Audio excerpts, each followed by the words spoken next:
আপনারা জানেন শিক্ষার্থীদের মূল দাবির সূরা রয়েছে সরকারি চাকরিতে সকল গ্রেডে কোটা প্রথার সংস্কার করে ইতিমধ্যে প্রজ্ঞাপন জারি করা হয়েছে।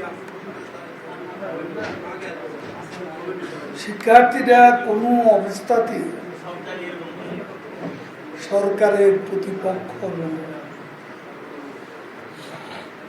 আদালতের রায়ের পর কোনো ধরনের সমক্ষেপণ না করে সরকারের পক্ষ থেকে প্রধানমন্ত্রী শেখ হাসিনা নির্দেশে এই প্রজ্ঞাপন জারি করা।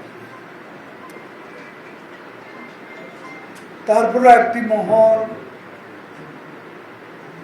সরকার বনাম শিক্ষার্থী গেম খেলে ফায়দা লোকটার অপচেষ্টা করছে। শিক্ষার্থীদের আন্দোলনকে পুঁজি করে পরিকল্পিত ধ্বংসযজ্ঞ এবং হত্যাকাণ্ড চালিয়েছে। সহিংসতার সংঘটিত হত্যাকাণ্ডের তদন্তের জন্য তদন্ত কমিশন গঠন করা হয়েছে এবং ইতিমধ্যে তদন্ত কমিশন কাজ শুরু করে দিয়েছে।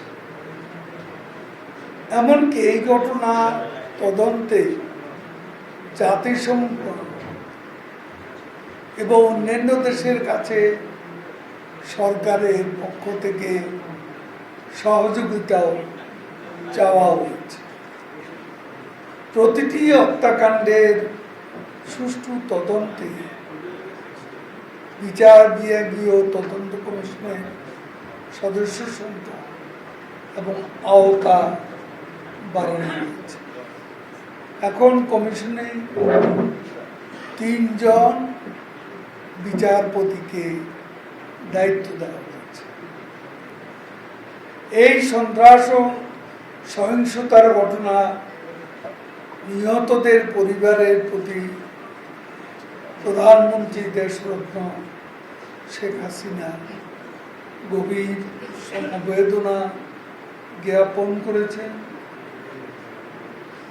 তাদের অনেকের পরিবারকে আর্থিক সহায়তা প্রদান করেন মাননীয় প্রধানমন্ত্রী। আহতদের দেখতে ঢাকার বিভিন্ন হাসপাতালে পরিদর্শনে যান, তাদের চিকিৎসা খোঁজ খবর নেন এবং আহতদের সকল প্রকারের চিকিৎসা নিশ্চয়তা প্রদান করেন। ইতিমধ্যে শিক্ষার্থীদের অযথা হয়রানি এবং আটক না করতে আইন প্রয়োগকারী সংস্থাকে নির্দেশনা দেওয়া হয়েছে। কোনো শিক্ষার্থী যেন হয়রানির শিকার না হয় সেদিকে দায়িত্বশীল সকলকে সতর্কতার সঙ্গে খেয়াল রাখতে হবে।